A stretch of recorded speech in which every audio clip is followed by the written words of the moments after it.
Now with our 38 short Colt, let me see what I can do here. 75 yards.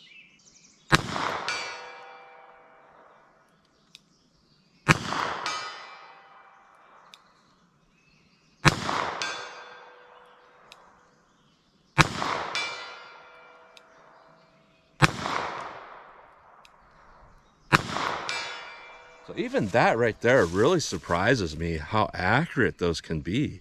Not really practically, you have to be really careful you drop them, but it can be done. So I'll keep going with this.